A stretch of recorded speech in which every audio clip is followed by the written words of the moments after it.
المجید والفرقان الحمید بسم اللہ الرحمن الرحیم قل لا اسألکم علیہ اجرا الا المودۃ فی القربى صدق اللہ مولانا العظیم وصدق رسولہ النبی الکریم الرؤوف الرحیم اللہم نور قلوبنا بالقرآن وزین اخلاقنا بالقرآن وادخلنا الجنة بالقرآن ونجنا من النار بالقرآن قال اللہ تعالی وتبارک فی شان حبیبہ مخبرا وآمرا ان اللہ وملائکتہ یصلون علی النبی یا ایہا الذین آمنوا صلوا علیہ وسلموا تسلیما اللہم صلی علی سیدنا ومولانا محمد معدن الجود والکرم وآلہ واصحابہ اجمعین صلاۃ و سلاما علیک یا سیدی یا رسول اللہ وعلی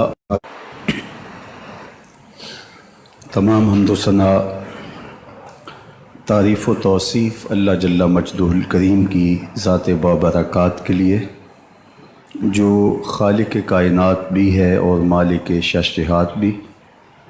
اللہ جل وعلا کی حمد و ثنا کے بعد رسول رحمت شفیع معظم نبی محتشم حضور ختم المرتبت صلی اللہ علیہ وآلہ وسلم کے حضور ناز میں اپنی عقیدتوں، ارادتوں اور محبتوں کا خراج پیش کرنے کے بعد واجب الاحترام ذوی الاحتشام معزز و مکرم سامعین، سامعات، ناظرین و ناظرات، السلام علیکم ورحمۃ اللہ وبرکاتہ۔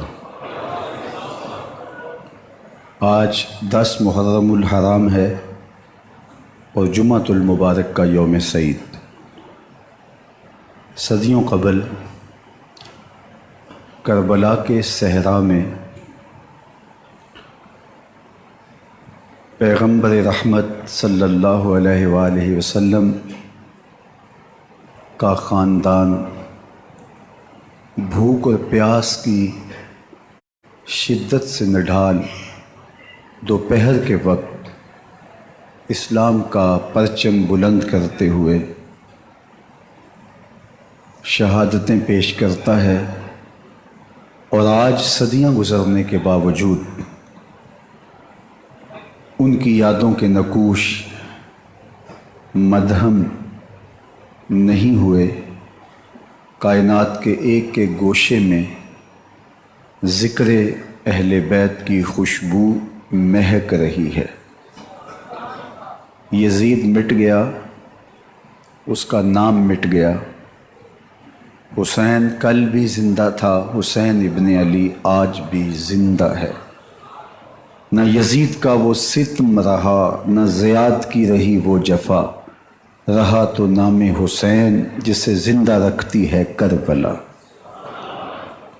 صدیاں گزرنے کے باوجود ان کی یادیں، ان کا تذکرہ اور ان کے لیے دلوں میں محبتوں کا آباد جہاں کبھی بھی ویران نہیں ہوا۔ محرم کے ایام میں بالخصوص پوری دنیا پر اہل بیت کے تذکرے ہوتے ہیں اور ان کی یادوں کے چراغ روشن کیے جاتے ہیں۔ اہل ایمان سعادت سمجھتے ہیں کہ اہل بیت کا ذکر سنیں اور اس سے قلب کی تسکین پائیں۔ واقعہ کربلا تاریخ کا دردناک واقعہ ہے۔ یہ اقتدار کی جنگ نہیں تھی، اقدار کی جنگ تھی۔ دو شخصیتوں کی لڑائی نہیں تھی، دو نظریات کا ٹکراؤ تھا۔ یہ حق اور باطل کا معرکہ تھا۔ یزید ظلم کا استعارہ ہے، حسین ابن علی امن کی علامت ہے۔ یزید جبر کا پتلا ہے، حسین صبر کا پیکر ہے۔ یزید اپنی بدطینت فطرت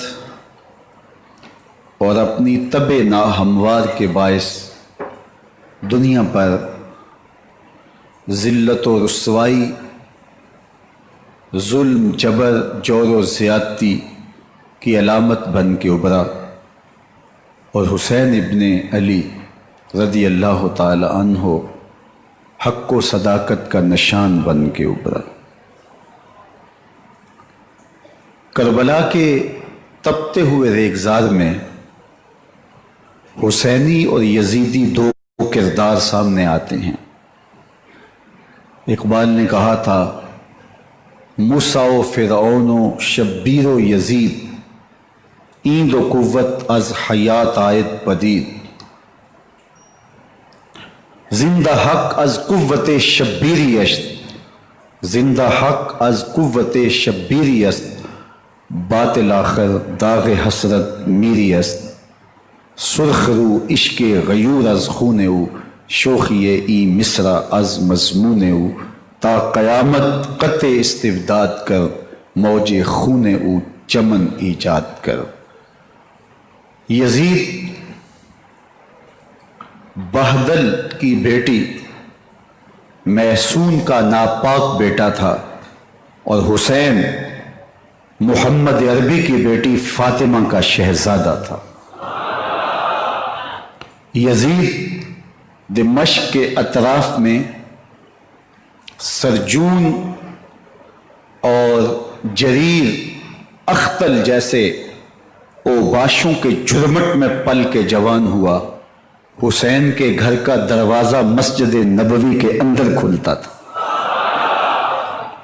یزید نشے میں دھت ہو کر کے نمازیں چھوڑ دیتا تھا۔ حسین کی کربلا کے اندر بھی نماز تہجد قضا نہیں ہوئی۔ یزید ظلم کا دوسرا نام ہے، حسین امن کی علامت ہے۔ یزید نے زندگی میں ایک مرتبہ حج کیا اور شراب کے مٹکے ساتھ لے کے آیا، اور اختل اور دیگر گویوں اور مغنیوں کو اپنے ساتھ رکھا تاکہ سفر آسانی سے کٹے۔ حسین ابن علی نے 25 حج سواری ہونے کے باوجود پیدل کیے۔ یزید حج بیت اللہ کے بعد مدینہ المنورہ آیا اور شراب کی ایک مجلس بپا کی۔ حضرت امام حسین رضی اللہ تعالی عنہ جب وہاں پہنچے تو شراب کی پھیلی ہوئی بدبو کو محسوس کرتے ہوئے فرمایا، یہ بو کیسی ہے؟ تو نشے میں دھت یزید بولا، یہ شام میں بنتی ہے، اور ایک جام منگوایا اور اس کو پیتے ہوئے دوسرا جام حضرت امام حسین رضی اللہ تعالی عنہ کی طرف بڑھاتے ہوئے کہا، ابا عبداللہ لیجئے۔ تو حضرت امام حسین رضی اللہ تعالی عنہ نے فرمایا، میں اس کی طرف دیکھتا بھی نہیں ہوں، اور پھر وہ عشقی اشعار پڑھنے لگا۔ جب یزید کی شراب نوشی کا منظر امام حسین رضی اللہ تعالی عنہ اپنی آنکھوں سے دیکھ چکے تھے تو مجھے بتاؤ یزید کے ہاتھ پہ امام حسین کا پاک ہاتھ کیسے آتا؟ حضرت امام حسین رضی اللہ تعالی عنہ جس ماحول میں پلے تھے، جس ماحول میں پرورش پائی تھی، جس ماحول میں رہے تھے، وہ پاکیزہ اور تقدس ماحول تھا۔ اور یزید کبھی اطراف دمشق میں، کبھی غوطہ میں، کبھی الخزرہ محل میں، اور کبھی کہاں اور کبھی کہاں داد عیش دیتا رہا اور لہو و لعب کے اندر مصروف رہا، اور اس کی زندگی ان چیزوں سے عبارت تھی۔ وہ محرمات کو حلال قرار دیتا، شراب نوشی اس کی ہڈیوں میں رچی ہوئی تھی، اور شریعت بیضا کا مذاق اڑایا کرتا۔ اور حسین ابن علی رضی اللہ تعالی عنہ کی دوستیاں جن لوگوں سے تھی، وہ عبداللہ ابن عباس تھے، عبداللہ ابن عمر تھے، حضرت عبد الرحمن بن ابو بکر رضی اللہ تعالی عنہ تھے۔ یزید تو جوا کھیلتا رہا، یزید تو قمار بازی کرتا رہا، یزید تو شراب نوشی کرتا رہا اور حسین ابن علی مسجد نبوی کے ممبر میں حضور کے پہلوؤں میں بیٹھتے رہے۔ زمانے نے وہ منظر دیکھا کہ سرخ رنگ کے جوڑے پہنے ہوئے حسنین کریمین حجرہ فاطمہ سے نکلتے ہیں، کم عمری کی وجہ سے کبھی گرتے ہیں کبھی سنبھلتے ہیں، اور آقا کریم خطبہ ارشاد کر رہے ہیں، خطبہ چھوڑ کے حضور نے شہزادوں کو اٹھا لیا۔ وہ منظر بھی زمانے نے دیکھا۔ حضرت عبداللہ بن شداد کہتے ہیں کہ حضور سجدے میں تھے اور سجدہ اتنا طویل ہو گیا، ہمیں لگا یا تو وحی کا نزول ہو رہا ہے یا پھر اللہ کا حکم آ گیا اور اللہ کے محبوب کی روح قبض کر لی گئی۔ لیکن میں نے جب نظریں اٹھا کے کنکھیوں سے دیکھا تو کیا منظر تھا کہ حسین ابن علی حضور کی پشت پہ بیٹھے ہوئے اور میرے آقا سجدے کو طول دے رہے ہیں۔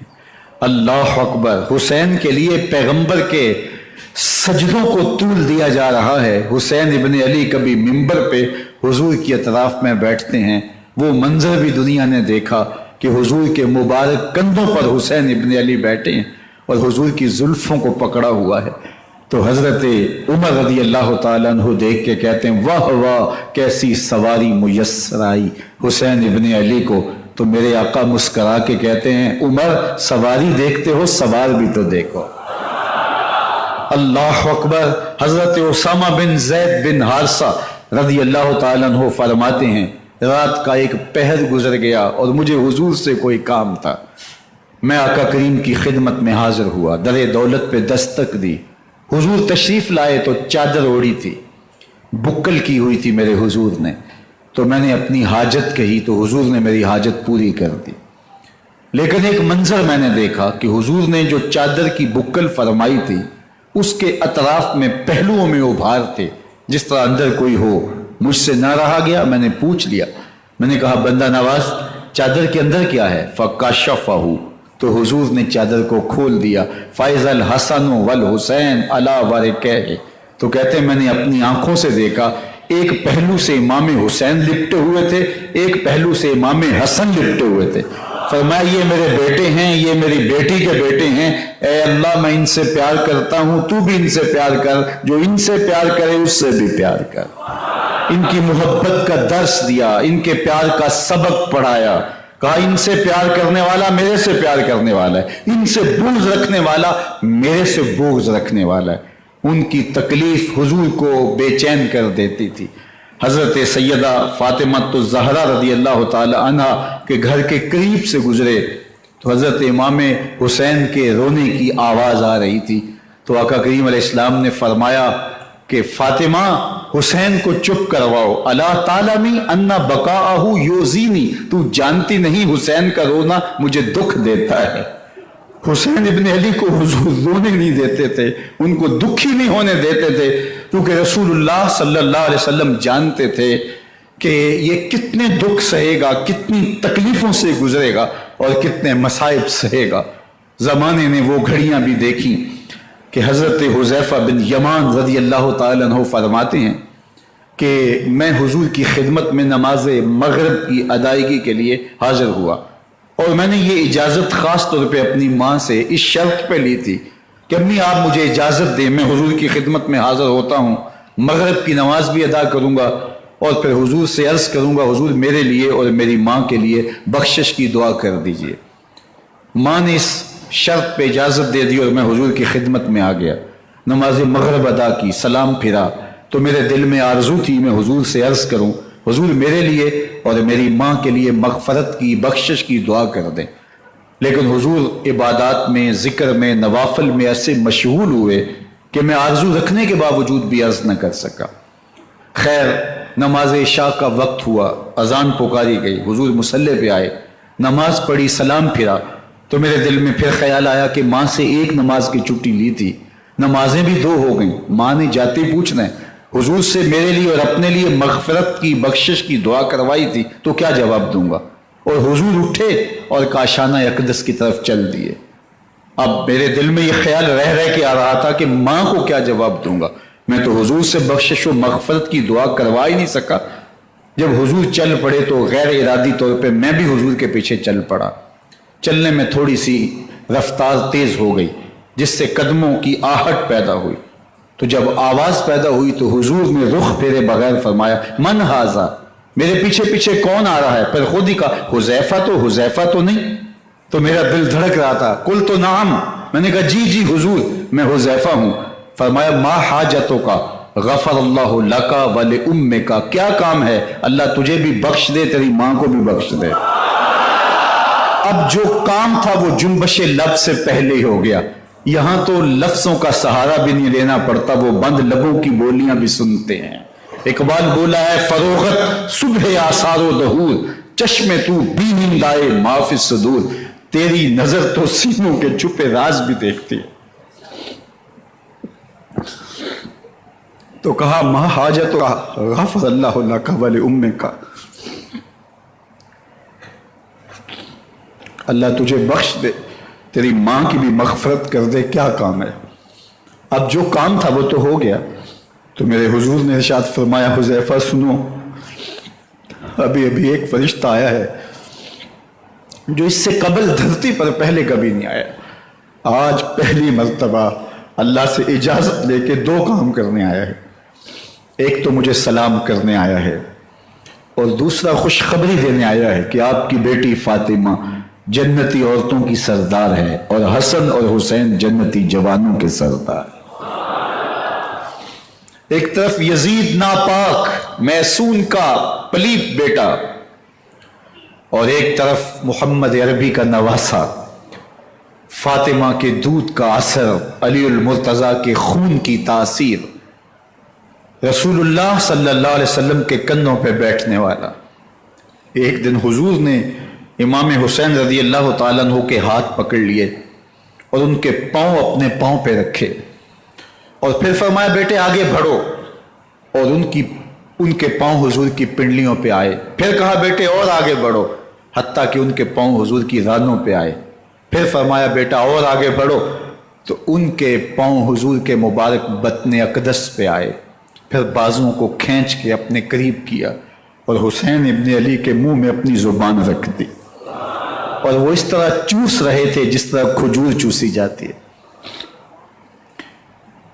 تو اللہ کے محبوب علیہ السلام نے حسین ابن علی کو اپنی زبان کا لعاب دہن دے کر کے، وہ شیر رحمت دے کر کے، وہ کوثر و تسلیم سے پاکیزہ تر آب رحمت عطا کر کے ان کی ہمیشہ کے لیے پیاس بجھا دی، تاکہ کل کربلا کے تپتے ہوئے ریگزار میں حسین ابن علی کو پیاس کی شدت تنگ نہ کرے اور پائے استقلال میں لغزش نہ آنے پائے. ان نازوں سے پالے ہوئے حسین کو، ان محبتوں سے پالے ہوئے حسین ابن علی کو امتحان بھی اتنے بڑے درپیش تھے. یاری تیری سونا پر ازمیشاں تیریاں اگ، سونا پرکھیا جامدہ ہے نال اگاں دے لگ. جتنا بڑا شخص ہوتا ہے اتنی آزمائشیں بھی بڑی ہوتی ہیں. پیغمبر رحمت کی آغوش میں کھیلنے والا، حجرہ فاطمہ کا جانشین، مصلی رسول کا وارث، منبر رسول صلی اللہ علیہ وآلہ وسلم پر حضور کے مبارک پہلو اور گود میں بیٹھنے والا حسین، حضور کی زبان چوسنے والا حسین، حضور کے کندھوں پہ سواری کرنے والا حسین، آقا کریم علیہ الصلوۃ والسلام کے مبارک سجدے کی حالت کے اندر حضور کی پشت پہ کھیلنے والا حسین، جس حسین کا دروازہ مسجد نبوی کے اندر کھلتا تھا اور یزید کی کرتوتوں کے چشم دید گواہ تھے. یزید جب تخت نشین ہوتا ہے تو اسے یہ فکر ہوتی ہے کہ امام حسین عبداللہ بن زبیر، عبداللہ بن عمر، عبداللہ ابن عباس یہ میری بیعت کریں. اور وہ ولید بن عقبہ کو لکھتا ہے کہ ہر صورت میں ان کی بیعت لو، اور اگر بیعت نہ دیں تو سختی کرو. حضرت امام حسین رضی اللہ تعالی عنہ کو بلاوا آتا ہے کہ آپ کو دارالامارت میں گورنر ہاؤس میں بلایا جا رہا ہے. ولید بن عقبہ کا پیغام آپ کو پہنچتا ہے. آپ اس وقت فرماتے ہیں کہ اس وقت جو پیغام پہنچا ہے وہ کسی خطرے سے خالی نہیں ہے. تو کچھ سواروں کو ساتھ لیا کہا تم دارالعمارت کے باہر کھڑے رہنا، اگر میری آواز بلند ہوئی تو اندر آ جانا، ورنہ تم انتظار کرنا۔ آپ اندر گئے۔ ولید بن عقبہ نے مروان کو بھی بلایا تھا۔ مروان بن حکم یہ گورنر مکہ، گورنر مدینہ ولید سے پہلے رہ چکا ہے، تو اس نے مشورہ دیا کہ سختی کی جائے۔ خیر ولید بن عقبہ نے کہا کہ یہ خط ہے، حضرت امیر معاویہ کا انتقال ہو گیا اور یزید تخت نشین ہوا ہے، لہٰذا وہ آپ سے بیعت کا مطالبہ کرتا ہے۔ تو حضرت امام حسین رضی اللہ تعالیٰ عنہ نے فرمایا کہ میرے جیسا شخص یوں چھپ کے بیعت نہیں کر سکتا، اور آپ واپس پلٹے۔ مروان بن حکم نے ولید بن عقبہ کو کہا کہ یہ موقع ہے، جانے نہ دیا جائے، اگر یہ نکل گئے تو دوبارہ تم قابو نہیں پا سکو گے، اور انہیں یہیں قتل کر دیا جائے۔ حضرت امام حسین رضی اللہ تعالیٰ عنہ نے یہ بات سن لی۔ کہتے ہیں حضرت امام حسین انہی قدموں کے بل واپس پلٹے اور مروان بن حکم سے مخاطب ہو کے کہا، مروان کیا بول رہا ہے؟ وہ خاموش ہو گیا۔ فرمایا تو جانتا نہیں ہم کون ہیں؟ آنا حسین ابن علی ابن ابی طالب، میں حسین ہوں، میں علی کا بیٹا ہوں، ہمارے گھر میں قرآن اترتا رہا ہے، وحی کا نزول ہوتا رہا ہے، وَيَزِيدُ ابن المعاویہ فاسقن فاجرن قاتل النفس سے کھینچتا چلا جا رہا ہے۔ اور جب باب مکہ سے پیچھے جنت البقیع کے قریب سے گنبد خضرا نگاہوں سے اوجل ہونے لگا تو اعظم چشتی مرحوم نے کہا، جان بدن سے نکلتی ہے اعظم، جان بدن سے نکلتی ہے اعظم، کوئی آسان ہے مدینے سے جدا ہونا، کوئی آسان ہے مدینے سے جدا ہونا۔ یہ اس شخص کی کہانی ہے جو 10 دن 5 دن مہینہ 2 ماہ وہاں رہتا ہے اور پھر اس شہر کو چھوڑ کے آنا اس کے لیے آسان نہیں ہوتا۔ اور مجھے بتاؤ کہ حسین جو پیدا مدینے میں ہوا، جس کے گھر کا دروازہ مسجد نبوی کے اندر کھلتا تھا، جو مسجد نبوی کے اندر پرورش پا کے جوان ہوتا ہے اور مدینے کی گلیوں میں کھیلتا رہا، اس حسین ابن علی کے لیے مدینہ چھوڑنا، اور پھر وہ اس بات کا علم اور شعور رکھتے تھے کہ یہ آخری بار حضور کے در پہ حاضری ہے، دوبارہ اس شہر نور میں نہیں آ سکوں گا، تو کیا قیامت ہوگی اور کیا منظر ہوگا۔ محمد بن حنفیہ کے علاوہ خاندان نبوت کے جتنے لوگ تھے ان سب نے شہر مدینہ کو الوداع کہا، اور رات کے موقع میں مدینہ المنورہ کو، مسجد نبوی کو چھوڑ کر کے مکہ کی جانب عازم سفر ہوئے۔ 3 شعبان المعظم کو مکہ المکرمہ پہنچتے ہیں، ادھر کوفیوں کے خطوط آنے شروع ہو جاتے ہیں۔ حضرت امام حسین رضی اللہ تعالیٰ عنہ مسلم بن عقیل رضی اللہ تعالیٰ عنہ کو صورتحال معلوم کرنے کے لیے بھیج دیتے ہیں۔ 40,000 کوفی آپ کے ہاتھ پہ بیعت کر دیتے ہیں۔ ادھر 25 پیدل حج کرنے والے حضرت امام حسین 8 ذی الحج کو احرام باندھتے ہیں، لیکن آپ کو پتہ چلتا ہے کہ حاجیوں کے روپ میں قاتل چھپا دیے گئے، تو آپ اس احرام کو حج کی بجائے عمرے میں بدلتے ہیں اور کوفے کی جانب عازم سفر ہوتے ہیں۔ کائنات والو، ذرا سینے پہ ہاتھ رکھ کے دیکھو کہ یہ کتنا مشکل مرحلہ تھا۔ اس دین کی آبرو کو بچانے کے لیے حضرت امام حسین رضی اللہ تعالیٰ عنہ نے کتنا بڑا قدم اٹھایا۔ آپ کے بہی خواہ، دوست، احباب عبداللہ بن عمر یہ سارے روکتے ہیں، عبداللہ بن عباس کہتے ہیں حضرت نہ جائیے، الکوفی لا یوفی، کوفی کبھی وفا نہیں کرتے، آپ کے والد کو وہاں شہید کیا گیا، لیکن آپ ایک فرض کو نبھانے جا رہے ہیں۔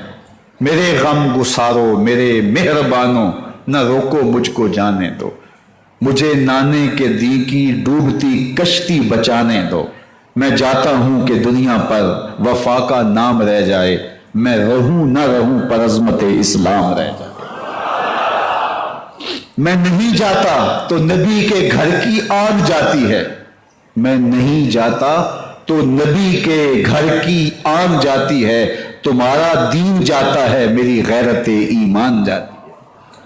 حضرت امام حسین یہاں سے چلتے ہیں، ابھی راستے میں ہی پہنچتے ہیں کہ یہ خبر آتی ہے کہ کوفے والوں نے بے وفائی کر دی، حضرت مسلم بن عقیل رضی اللہ تعالیٰ عنہ کو شہید کر دیا گیا، نعمان بن بشیر معزول کر دیے گئے، ابن مرجانہ ابن زیاد وہاں متعین کر دیا گیا جو سخت گیر شخص تھا، اور اس نے لوگوں کو ڈرایا دھمکایا اور کوفے کے لوگوں کے دل بدل گئے اور وہ بیتیں توڑنے لگے۔ وہ منظر مسجد کوفہ کا کتنا دل گداز تھا، جب امام نماز کے لیے کھڑے ہوئے تو 40,000 لوگ آپ کے پیچھے تھا، جب سلام پھیرا اور امام نے دیکھا کہ پیچھے لوگ نہیں ہیں، پھر لوگوں نے اپنے دروازے بھی بند کر لیے۔ رات کی تنہائیاں ہیں اور حضرت مسلم بن عقیل کو کوئی پناہ دینے والا نہیں، لوگوں نے دروازے بند کر لیے کہ کہیں ہمارے گھر میں نہ آ جائیں اور ہم مشقت اور حکومتی جو ہے وہ تشدد کا شکار نہ ہوں۔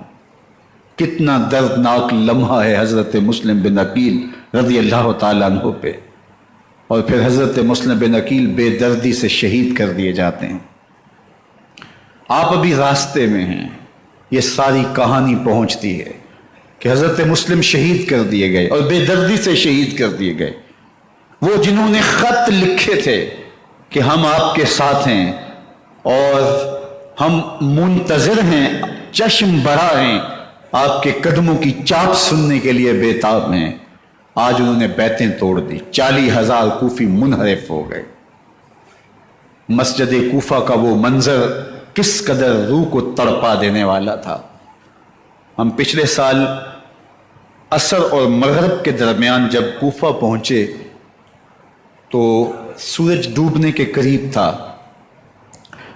میں نے اپنی زندگی میں اتنا اداس موسم کہیں نہیں دیکھا جتنا اداس موسم کوفے میں دیکھا۔ ایسے لگتا تھا جس طرح کوفے کی آب و ہوا آج بھی شرمندہ ہے۔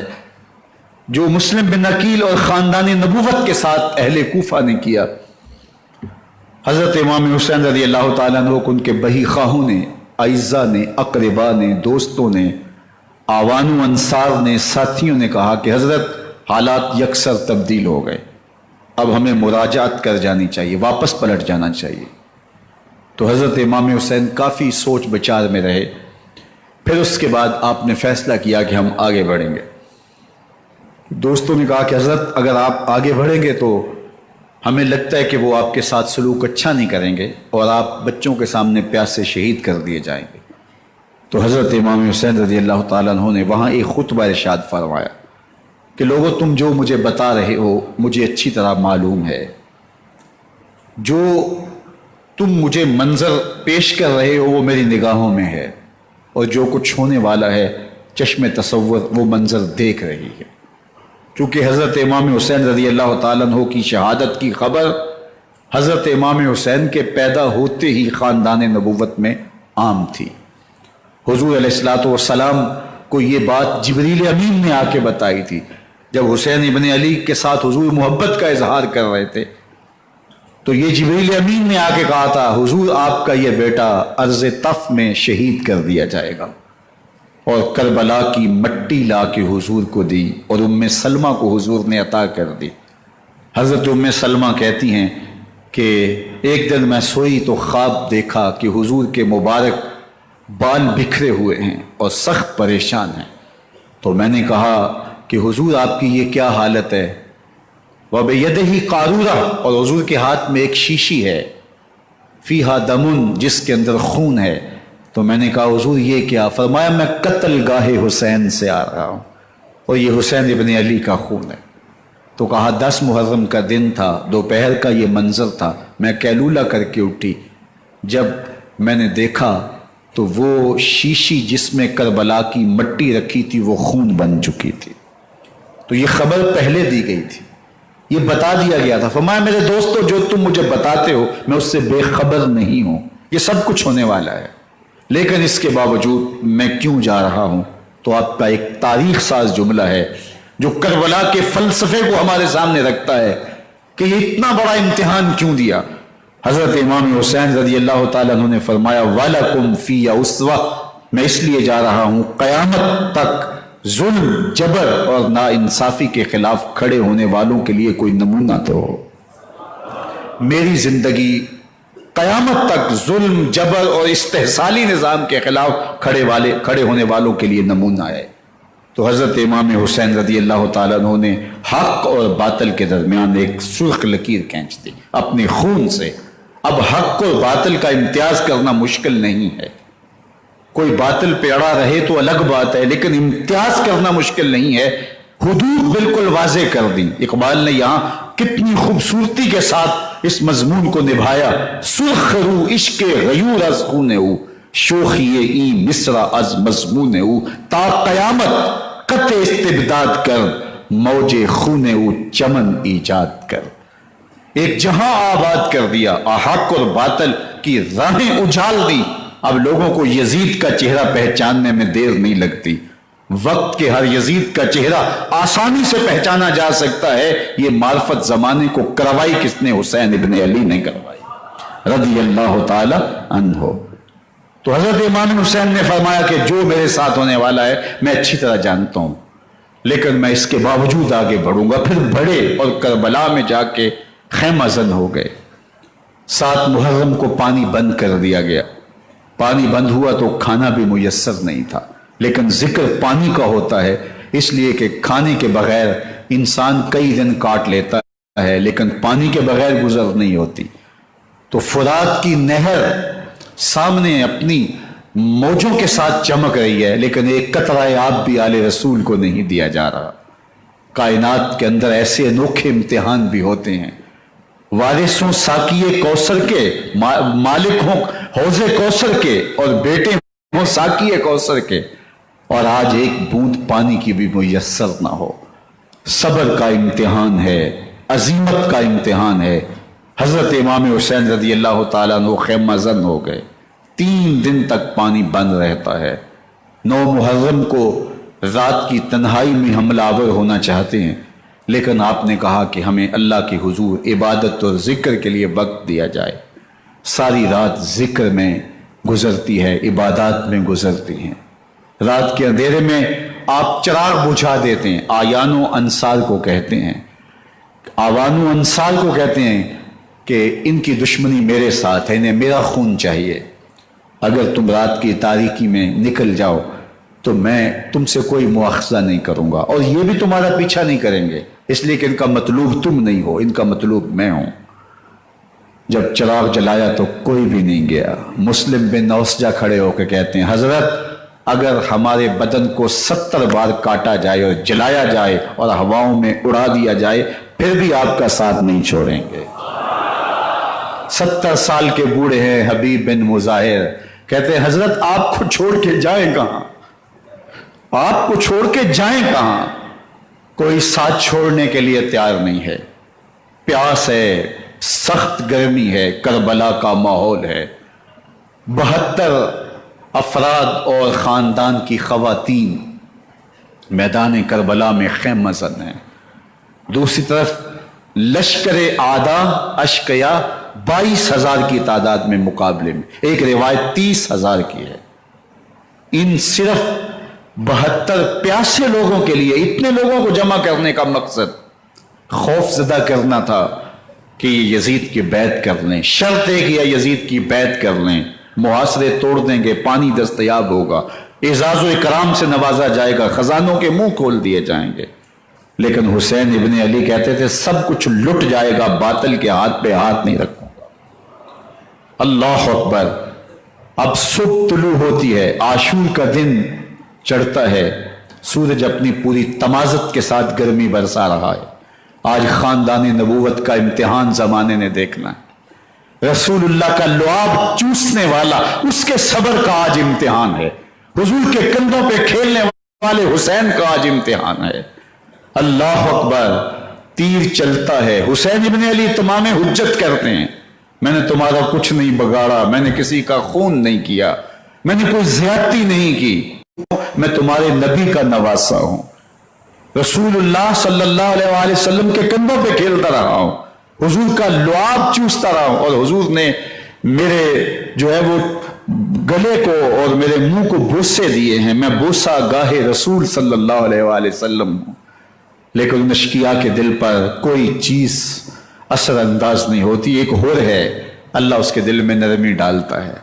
پہلے تو امام حسین کو گھیر کے لے کر کے آتا ہے، لیکن بعد میں وہ قافلہ یزید سے قافلہ حسین کی طرف آ جاتا ہے۔ امام حسین فرماتے تو دنیا میں بھی ہو رہا ہے، آخرت میں بھی ہو رہا ہے، آزادی مل جاتی ہے۔ باقی 22,000 کا لشکر جرار امام حسین کے قتل کے در پائے ہے۔ پھر تاریخ نے خاندان نبوت کا وہ انوکھا امتحان دیکھا۔ حضرت امام حسین کے بچے بالخصوص خواتین پیاس کی شدت میں زبانیں خشک ہیں، حلق خشک ہے، زبانیں کانٹا ہو گئی۔ حضرت سکینہ تڑپ کے اپنے باپ سے کہتی ہیں کہ مجھے 2 سال کے علی 6 ماہ کے علی اصغر کی پیاس نہیں دیکھی جا رہی۔ بچے کو ہاتھوں پہ اٹھاتے ہیں اور نہر فرات کے کنارے پہنچ کے فرماتے ہیں اشقیاء سے مخاطب ہو کے، تمہارا معاملہ میرے ساتھ ہے، اس 6 ماہ کے بچے نے تمہارا کچھ نہیں بگاڑا، اور چلو بھر کے اس کا حلق سیراب کرنا چاہتے ہیں۔ ایک 2 شاخہ تیر آتا ہے جو حضرت علی اصغر کے گلے کو چیر دیتا ہے۔ راوی لکھتے ہیں کہ وہ عام تیر نہیں تھا، جانوروں کو شکار کرنے کے لیے جو بڑے تیر ہوتے ہیں وہ 2 شاخہ تیر تھا، وہ گردن کو کاٹ دیتا ہے، خون بہنے لگتا ہے، گردن لٹک جاتی۔ حضرت امام حسین وہ بہتا ہوا خون اپنے چلو میں لیتے ہیں اور آسمان کی طرف اچھال کے کہتے ہیں مالک حسین کی یہ قربانی بھی قبول فرما۔ یہ تماشا لبے بام نہیں ہے، بچہ بیمار ہو ڈاکٹر جواب دے دیں، ماں باپ کے ہاتھ پھول جاتے ہیں، زندگی کی سانسیں ابھی چل رہی ہوتی ہیں، لیکن ڈاکٹر کہے کہ یہ میرے بس کا روگ نہیں ہے، کہیں اور لے جاؤ، تو زندگی کا لف و نشر غیر مرتب ہو جاتا ہے۔ میں سلام پیش نہ کروں حسین ابن علی کو، 6 ماہ کا علی اصغر ہاتھوں میں دم توڑتا ہے، گردن لٹک جاتی ہے، خون بہ رہا ہے، اب خیموں کی طرف بڑھ رہے ہیں، لیکن زبان پہ شکایت نہیں ہے، کہتے ہیں مالک حسین کی یہ قربانی قبول کر لے۔ اب خیموں کی طرف آنا، شہر بانو، ام رباب، سیدہ زینب، حضرت سکینہ سلام اللہ علیہا کا سامنا کوئی آسان کام نہیں تھا، لیکن حسین ابن علی آتے ہیں، شہزادے کو یہاں خیموں کے قریب رکھ کے کہتے ہیں کہ یہ حوض کوثر سے سیراب ہو گیا ہے۔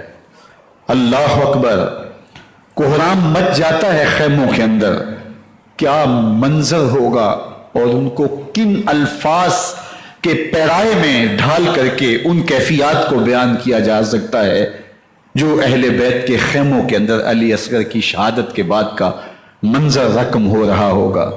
اللہ اکبر، ادھر اشقیاء آوازیں دے رہے ہیں، مبارزت کے لیے پکار رہے ہیں۔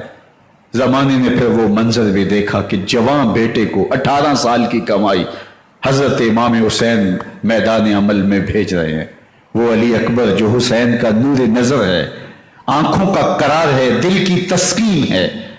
اور پھر حضرت علی اکبر جب گھوڑے کی زین سے فرش زمین پہ گرتے ہیں تو باپ کو آواز دیتے ہیں، اور حضرت امام حسین جو ہے وہ آگے جا کے بیٹے کی لاش اٹھاتے ہیں۔ اللہ اکبر، 18 سال کے بیٹے کی لاش کو کندھوں پہ اٹھا کے خیموں تک لاتے ہیں اور ہاتھ پھیلا کے کہتے ہیں مالک حسین کی یہ قربانی بھی قبول فرما لے۔ کبھی محمد قاسم بن حسن کی لاش اٹھا کے لاتے ہیں، کبھی اون و محمد کی لاشیں اٹھا کے لاتے ہیں، بتیجوں کی، بھانجوں کی، بھائی عباس کے کٹے ہوئے بازو اور زخموں سے چھدا ہوا لاشا۔ کیا کیا قیامتیں تھیں جو اس کربلا کے ایک میدان کے اندر نہیں توڑی گئیں۔ حضرت امام حسین پر دکھ پہ دکھ، تکلیفوں پہ تکلیفیں، اب 71 لاشیں اٹھا کے خیموں تک پہنچا چکے، اور ادھر مبارزت کی دعوت دی جا رہی، آؤ میدان عمل میں آؤ، اب دیر کیوں کر رہے ہو۔ رسول اللہ کا حرم، رسول اللہ کی شہزادیاں جو پھولوں پہ پلی تھی، نازوں میں پلی تھی، وہ کلیاں جو شبنم کا بوجھ بھی گوارا نہیں کر سکتی تھی، آج مصیبتوں کے پہاڑ ٹوٹ گئے۔ حضرت امام حسین کبھی شہربانوں کو، کبھی ام رباب کو دلاسا دیتے ہیں، کبھی حضرت زینب کو کہتے ہیں۔ حضرت زینب کربلا کے اس میدان کے اندر بڑے حوصلے کے ساتھ اپنے بھائی کے ساتھ کھڑی رہی، اپنے 2 بیٹے راہ خدا میں پیش کیے، ان کی لاشیں وصول کی، لیکن زینب جس جرأت کے ساتھ، جس پامردی کے ساتھ اس سارے منظر کو حوصلے کے ساتھ سہتی رہی، وہ یقیناً حوصلہ سیدہ زینب سلام اللہ علیہا کا ہی ہے۔ لیکن یہ وہ منظر تھا کہ زینب کا دل بھی ڈول گیا جب حسین ابن علی گھوڑے پہ بیٹھنے لگے اور ان کو گھوڑے میں بٹھانے والا کوئی نہیں تھا، اور جو بھی سوار جاتا پھر واپس اس کی لاش ہی آتی اور حسین ابن علی لے کے آتے۔ آج حسین ابن علی جا رہے ہیں، زندگی کا سارا سرمایہ لٹ رہا ہے، حضرت زینب سلام اللہ علیہا سنبھل نہیں رہی۔ حضرت امام رضی اللہ تعالیٰ عنہ اٹھے اور آپ نے حضرت زینب کو صبر کی تلقین کی اور کہا کہ صبر ہی بہترین ذریعہ ہے اور اللہ کی قربت کا ایک بہترین سبب ہے، اور ان کو صبر کی تلقین کرتے ہوئے فرمایا کہ میرے بعد تم نے اس ذمہ داری کو سنبھالنا ہے اور ان مخدرات اسلام کی، ان شہزادیوں کے پردے کی تم نے حفاظت کرنی ہے۔ اور پھر گھوڑے کی زین کس کے امام حسین لشکر اشقیاء کی طرف بڑھتے ہیں۔ اب خیموں سے سسکیوں کی آواز آ رہی ہے، ان کا سردار، ان کا تاجدار آج سب کو چھوڑ کے کربلا کے میدان کی طرف بڑھ رہا ہے۔ جرم کیا کیا، قصور کیا کیا، اس نے کیا زیادتی کی کہ آج نیزوں اور انیوں کے مقابلے میں 22,000 کا لشکر حضرت امام حسین پہ ٹوٹ پڑتا ہے۔ آپ پھر تمام حجت کرتے ہیں میں نے کسی کو قتل نہیں کیا، خون ناحق نہیں بہایا، میرے خون کے درپے کیوں ہو، اپنی آخرت کیوں برباد کرتے ہو؟ تم جانتے نہیں میں کون ہوں، میں تمہارے نبی کا نواسا ہوں۔ لیکن ابن زیاد کہتا ہے مقابلے میں آؤ۔ پھر حضرت امام حسین رضی اللہ تعالیٰ عنہ مقابلے میں آتے ہیں، اور جب گھوڑے کو ایڑ لگا کے دشمن اشقیاء پہ ٹوٹتے ہیں تو پھر ایسا منظر ہوتا ہے کہ وہ بھیڑ بکریوں کی طرح آگے بھاگتے ہیں۔ 71 زخم کلیجے پہ لیے شجاعت کا یہ پیکر جب میدان میں آتا ہے، آواز آتی یہ کون ذی وقار ہے، بلا کا شاہ سوار ہے، لباس ہے پھٹا ہوا، غبار سے اٹا ہوا، تمام جسم نازنی چتا ہوا کٹا ہوا، یہ نبی کا نور عین ہے، یہ بال یقین ہو سکتا ہے، یہ حسین ابن علی رضی اللہ تعالیٰ عنہ۔ پھر چاند بادلوں میں گھر جاتا ہے، شامی ہنڈے تیر برساتے ہیں، تلواروں سے آپ کے بدن پر ضربیں لگاتے ہیں اور نیزوں سے آپ کے بدن کو پرو دیتے ہیں۔ جب آپ کا پیراہن بعد میں اتارا گیا تو آپ کے پیراہن میں 122 سوراخ تیروں کے تھے، 33 زخم تلواروں کے اور 34 گھاؤ نیزوں کے تھے۔ جب گھوڑے کی زین سے فرش زمین پر آئے، بدن چھلنی تھا، زخم زخم سے خون بہ رہا تھا، 3 دن کا پیاسا حسین، اللہ اکبر، بدن زخموں سے چور، 71 لاشیں کلیجے پہ لیے، مخدرات اسلام کے پردے کا خیال دل میں الگ ہے، لیکن گھوڑے کی زین سے جب فرش زمین پہ امام حسین آتے ہیں، زبان پہ ہائے نہیں، نالا و شیمن نہیں، چیخ و پکار نہیں، آتے ہی پیشانی سجدے میں رکھتے ہیں اور پکارتے ہیں اللہم ردن بقضائک و صبرن علی بلائک تسلیما لامرک سبحان ربی الاعلی۔ مالک گھر لٹا کے، بچے لٹا کے، خاندان سب کچھ قربان کر کے، اپنے بدن کو زخموں سے چھلنی کروا کے، تیروں اور نیزوں کی انیوں سے اپنے آپ کو زخمی کروا کے، تیرے حضور سر جھکا کے یہ اقرار کرتا ہوں کہ حسین تیری تقدیر پہ راضی ہے، مالک تو بھی بتا، تو بھی حسین پہ راضی ہوا ہے کہ نہیں ہوا؟ آواز آ رہی ہے اس پیاسے پر علی شیر خدا کو ناز ہے، اس نواسے پر محمد آگ کبھی بھی نہیں دوں گا، یہ سر کٹ سکتا ہے جھک نہیں سکتا۔ سر کاٹ کے نیزے کی نوک پہ چڑھا دیا گیا، اور یہ اس بات کا اعلان تھا کہ ہم جیت گئے اور حسین ہار گئے، اور لشکر یزید میں غوغا مچ گیا، نقارے بجنے لگے کہ ہم جیت گئے، دیکھو امام حسین شہید کر دیے گئے، اور سر کاٹ کے نیزے کی نوک پہ چڑھایا گیا۔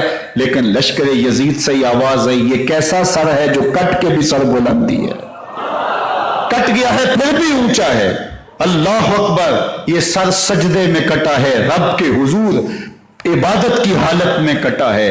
حسین آج بھی سجدے میں ہے، اللہ اکبر، حسین آج بھی سجدے میں ہے، بلکہ کٹے ہوئے سر کا رخ زمین کی جانب تھا اور کٹی گردن آسمان کی طرف، یوں نیزے پہ پرویا گیا۔ اللہ اکبر، ایک شاعر نے نقشہ کھینچا، بآنکھ سر نیزے پہ اور سوئے زمین ہے روح، یعنی سجدہ ثانی کی ہے آرزو۔ رکعت کے 2 سجدے ہوتے ہیں، ابھی ایک سجدہ ہوا تھا کہ دست قاتل نے سر کاٹ دیا، کہا حسین کی پیشانی میں دوسرے سجدے کی تمنا مچل رہی۔ یہ تھا حسین ابن علی کا سجدہ، ساری زندگی رب کے حضور سجدہ قضا نہیں ہونے دیا۔ آج پانی نہیں ہے، اللہ اکبر، آج تیمم کر لیتے ہیں، آج اپنے خون کو اوڑھ کر کے حسین نے اپنی پیشانی اپنے مالک کے حضور جھکا کر کے عظیمت کی وہ انوکھی داستان رقم کر دی کہ صدیاں گزرنے کے باوجود بھی ان کی یادوں کے چراغ روشن ہیں۔ جب حضرت امام حسین اور دوسرے آیان و انصار کو شہید کر دیا گیا تو ان کے سر نیزوں کی نوک پہ چڑھا دیے گئے۔ حضرت امام حسین کا کٹا ہوا سر اور باقی 71 افراد کے کٹے ہوئے سر نیزوں کی نوک پہ، اور 10 سواروں کو ابن سعد نے کہا کہ ان کو رون دو، اور گھوڑوں کی ٹاپوں تلے حضرت امام حسین رضی اللہ تعالیٰ عنہ اور ان کے آوان و انصار کو جو ہے وہ روندا گیا، حتیٰ کہ ان کی استخوان مبارک، ان کی ہڈیاں بھی چور چور ہو گئے۔ روننے سے قبل ان کا لباس اتار لیا، ان کے کپڑے اتار لیے گئے۔ اللہ اکبر، کیسی دردناک گھڑیاں تھیں۔ یزید کا صرف یہی بد کرداری کا مرحلہ نہیں تھا، اس کربلا کے صحرا کے اندر یزید نے جس طرح امام حسین رضی اللہ تعالیٰ عنہ کو شہید کیا اور حضرت امام حسین کے خاندان کو شہید کیا، جب مدینہ المنورہ پر یزید نے مسلم بن عقبہ کو مقرر کیا، جس کو بزرگوں نے مصرب بن عقبہ کہا ہے، تو اس کو کہا 3 دن تک مدینے کا حرم تمہارے لیے حلال ہوگا، جو چاہو تم کرنا، اور شامی فوجوں کو اجازت ہوگی۔ تو وہاں بھی انہوں نے 10,000 تابعین اور 700 صحابہ کو شہید کیا۔ حضرت ابو سعید خدری رضی اللہ تعالیٰ عنہ گھر سے باہر نکلے، کافی بوڑھے ہو چکے تھے، تو انہوں نے حضرت ابو سعید خدری کو پکڑ لیا، کہا تم کون ہو؟ کہا مجھے ابو سعید خدری کہتے ہیں۔ تو کہا ہاں تمہارا نام سنا ہے، اور داڑھی سے پکڑ کے کھینچا اور کہا کہ ہے تمہارے پاس جو ہمیں دو؟ تو کہا کہ میرے پاس تو کچھ بھی نہیں، میں تو فقیر آدمی ہوں۔ تو ان کے گھر ان کو لے گئے، تو 2 کبوتر رکھے تھے حضرت ابو سعید خدری نے، تو وہ کبوتر لوٹ کے لے گئے۔ اللہ اکبر، حضرت ابن سنان رضی اللہ تعالیٰ عنہ کو جو حضور کے علم بردار تھے فتح مکہ کے دن، ان کو ستو پہلے پلائے اور پھر ان کی گردن کاٹی گئی اور کہا یہ ہے وہ ستو جو تم زندگی میں آخری بار پیو گے۔ ایک گھر میں داخل ہوئی جو ہے وہ شامی فوج، تو ایک خاتون کے ابھی ابھی بچہ پیدا ہوا تھا، اور قابلہ نے، دائیا نے وہ بچہ ماں کی چھاتی پہ لٹایا اور وہ ماں کا پہلا دودھ پی رہا تھا۔ تو یہ جا کے کہنے لگے نکالو تمہارے پاس جو کچھ ہے۔ تو اس خاتون نے کہا تم جانتے ہو یہ بچہ کون ہے؟ تو انہوں نے کہا ہم نہیں جانتے۔ کہا یہ حضرت ابن ابی کبشہ انماری رضی اللہ تعالیٰ عنہ کا بچہ ہے، اور یہ وہ صحابی ہیں کہ جو بیت الشجرہ کے موقع پہ حضور کے ہاتھ پہ بیعت کرتے ہیں۔ انہوں نے اس چیز کا لحاظ نہ کیا کہ جو کچھ ہے وہ ہمیں دو ورنہ تیرے بچے کو نہیں چھوڑیں گے۔ تو ماں بچے سے مخاطب ہو کے کہتی ہے، ابھی بچہ پیدا ہوا ہے اور ماں سے پہلا دودھ پی رہے، کہ بیٹے اگر میرے پاس کچھ ہوتا، وہ قیمتی سے قیمتی چیز بھی ہوتی، تیری جان کے لیے قربان کرتی، لیکن اس وقت میرے پاس کچھ ہے نہیں۔ تو ایک شکی آگے بڑھا اور بچے کو ایک ٹانگ سے پکڑ کے کھینچ کے دیوار کے ساتھ پٹک کے مارا، جس سے دماغ کا بھیجا نکل گیا۔ کیا کیا زیادتیاں نہیں کی۔ 700 صحابہ ہرا کے واقعہ میں شہید کیے یزید نے، اور 10,000 تابعین شہید کیے۔ مسجد نبوی میں ممبر رسول کے ساتھ گھوڑے باندھے، اور وہ ممبر رسول اور مصلی رسول کے قریب لیڈ کرتے رہے۔ حضرت سعید بن المسیب فرماتے ہیں میں نابینا تھا، اور حضور کے روضہ انور کے پاس بیٹھا تھا، اور یزید کے سپاہی آتے، جو بھی مسجد میں نظر آتا پکڑ کے لے جاتے، مجھے نابینا سمجھ کے چھوڑ دیتے، لیکن میں پریشان تھا کہ ظہر کا وقت ہوگا، عصر کا وقت ہوگا، مغرب عشاء کا وقت ہوگا، نہ اذان، نہ اقامت، نہ جماعت، تو کیسے مجھے پتہ چلے گا کہ نماز کا وقت ہو گیا، اور کیسی میری نمازوں کا کیا بنے گا؟ میں اس فکر میں بیٹھا تھا۔ لم ازل اسمع الاذان والاقامت من قبل رسول اللہ صلی اللہ علیہ وآلہ وسلم، فرماتے جب بھی پھر نماز کا وقت آیا، گنبد خضرا سے اذان کی بھی آواز آئی، اقامت کی بھی آواز آئی۔ 3 دن تک مسجد نبوی کے اندر گھوڑے بندے رہے، اور مدینہ کی حرمت پامال کی، مدینہ کے گھروں کے اندر یہ بدکماش داخل ہوئے، اور جو بدکاریاں انہوں نے کی، کلیجہ منہ کو آتا ہے۔ 1002 شیزائیں ان بدکاروں کی بدکاریوں کی وجہ سے کواری حالت کے اندر حاملہ ہوئی۔ 3 دن تک مدینے کا حرم انہوں نے پامال کیا، اور پھر مکہ المکرمہ میں کعبۃ اللہ پر گولے برسائے، اور کعبہ کا غلاف جل گیا۔ وہ تو یزید مر گیا، اور حضرت عبداللہ ابن زبیر رضی اللہ تعالیٰ عنہ نے اپنی خلافت کا اعلان کیا۔ یزید کے یہ کرتوت تھے، ادھر اہل مدینہ کو ستایا، ادھر اہل مکہ کو ستایا، اور رسول اللہ صلی اللہ علیہ وسلم کے خانوادے کی بے حرمتی اور توہین کی۔ نہ صرف انہیں قتل کیا گیا، ان کی لاشوں پہ گھوڑے دوڑائے۔ ابن سعد اور شمر جو ہے وہ خیموں میں داخل ہوا، اور مخدرات اسلام چادریں چھیننے کی کوشش کی۔ حضرت زینب سلام اللہ علیہ نے مخاطب ہو کے کہا، ہمارے چہرے کے رکھوالے چلے گئے ہیں، ظالم تو خیال نہیں کرتا ہم رسول اللہ کی بیٹیاں ہیں۔ حضرت شہربانو، حضرت زین العابدین اور حضرت زینب سلام اللہ علیہ، ان تینوں کو ایک اونٹ پہ باندھا گیا، اور باقی اونٹوں پہ باقی سادات کو، حضور کی شہزادیوں کو باندھا گیا، رسیوں میں جکڑا گیا، اور اونٹوں پہ باندھ کر کے کوفے کی جانب آگے آگے شہیدوں کے سر چل رہے ہیں، اور پیچھے یہ قافلہ چل رہا ہے۔ اور جب یہ قافلہ وہاں سے گزرا جہاں لاشیں پڑی تھی، امام زین العابدین 14 سال کے تھے اور بیمار تھے، اور ان کا حوصلہ نہ ہوا، وہاں غشی ان کے اوپر آنے لگی، اور وہ منظر ابن کثیر نے، باقی لوگوں سب نے لکھا ہے کہ پھر جب ان کی یہ حالت ہوئی تو پھر سیدہ زینب سلام اللہ علیہ، جنہوں نے ابھی تک بڑے حوصلے کے ساتھ ساری مشکلات کا مقابلہ کیا تھا، اب ان کے بندھن ٹوٹ گئے اور آنکھوں سے آنسو بہنے لگے، اور سیدہ زینب تھے امام حسین رضی اللہ تعالیٰ عنہ کی لاش پہ کھڑے ہو کے، اور وہ روندی ہوئی لاش، ٹوٹی ہوئی ہڈیاں، اور وہ پڑا بدن، کٹا ہوا سر نیزے کی نوک پہ، اور لاش یہ پڑی ہے۔ تو حضرت سیدہ زینب نے مدینے کی طرف منہ کر کے جو ہے وہ حضور سے فریاد کی، یا محمد آہو، یا محمد آہو، حاذا حسین مزمل حاذا حسین بالآراء مزمل بالادا بالدماء، یا محمد آہو بناتوں کا سبایا۔ رسول اللہ، اے پیارے آقا، یا جد آہو، اے ہمارے نانا محترم، یہ دیکھیے آپ کا حسین پڑا ہوا ہے، بدن سے کپڑے اتار لیے گئے، خاک ہوائیں اڑا رہی ہیں، اور اس کے اوپر چادر جو ہے وہ مٹی کی پڑ گئی ہے، یا محمد آہو۔ اور آگے فرمایا حضور آپ کی اولاد کاٹ دی گئی، اور پھر کہا بناتوں کا سبایا، حضور دیکھیے آپ کی بیٹیوں کے ہاتھ باندھ دیے گئے ہیں، اونٹوں پہ کس دیا گیا ہے، سر شہیدہ آگے آگے چل رہے ہیں، اور حضرت سیدنا امام حسین کا آگے آگے سر ہے۔ راستے کے اندر ایک جگہ آئی، رات گزری اور ان کو اتارا گیا۔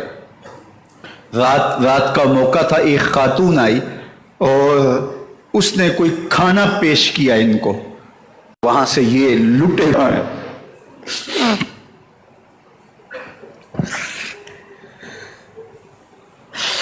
بے مروت بے وفا، تیرا بھی کیا افسانہ ہے، جس نے اپنی ہی شمع کو گل کیا تو وہ پروانہ ہے۔ اپنے پیغمبر کے شہزادوں کو اور اپنے پیغمبر کی شہزادیوں کو جو دکھ اس امت نے دیے، یہ کائنات کی ایک انوکھی داستان ہے۔ انشاءاللہ اس پہ اگلے جمعۃ المبارک کو پھر بات ہوگی، اور یہ سفر جو یہاں سے شروع ہوا یہ مدینے تک کیسے ہوا، 1 یا 2 خطبات جمعات المبارک میں اس عنوان سے ہم انشاءاللہ بات کریں گے۔ میری آرزو یہ تھی کہ نماز عصر تک یہ محفل بعد میں بھی جاری رہے، لیکن میں جب پہنچا ہوں تو میں نے لوگوں کا ہجوم اور پارکنگ کی صورتحال اور باہر کی گرمی کا اندازہ کیا ہے۔ اب نماز جمعہ کی ادائیگی کے بعد انشاءاللہ ایک تلاوت، ایک نعت شریف اور منقبت، اور اس کے بعد ذکر شریف اور مختصر دعا کر کے انشاءاللہ ہم آج کی اس مجلس کو اختتام کی طرف لے جائیں گے، اور اگلے جمعۃ المبارک کو انشاءاللہ اس عنوان سے پھر بات ہوگی۔ اللہ ہمیں اسوہ شبیری پہ عمل کی توفیق عطا کرے اور ان کے نقوش پاک کی برکتیں دے، اہل بیت کی محبت ہماری روحوں میں جذب کر دے، اور جس عظیمت کے ساتھ، جس حوصلے کے ساتھ انہوں نے دکھوں کو جھیلا، جنہوں نے مشکلات کا سامنا کیا، جو دہکتی آگ کے شعلوں پہ سویا وہ حسین، جو جواں بیٹے کی میت پر نہ رویا وہ حسین، جس نے سب کچھ کھو کے کچھ نہ کھویا وہ حسین، مرتبہ اسلام کا جس نے دوبالا کر دیا، خون نے جس کے دو عالم میں اجالا کر دیا، جو کہ سوزے غم کو سانچے میں خوشی کے ڈھال کے مسکرایا موت کی آنکھوں میں آنکھیں ڈال کے۔ اے حسین ابن علی تم پر سلام، نازش آل نبی تم پر سلام۔ ذرا میرے ساتھ یہ پڑھ لیجئے، اے حسین ابن علی تم پر سلام، نازش آل نبی تم پر سلام، تم پہ لاکھوں رحمتیں لاکھوں سلام، اے شہیدان محبت کے امام، لالا گو لالا بدن لالا کفن، اے چمن اندر چمن، زندگی ہی زندگی تیری حیات، اے حیات اندر حیات، افتخار ملت بیضا ہے تو، رب کعبہ کی قسم یکتا ہے تو، فخر کا دل میں دریچہ باز کرنا چاہیے، جن کا تو آقا ہے ان کو ناز کرنا چاہیے۔ وآخر دعوانا ان الحمدللہ۔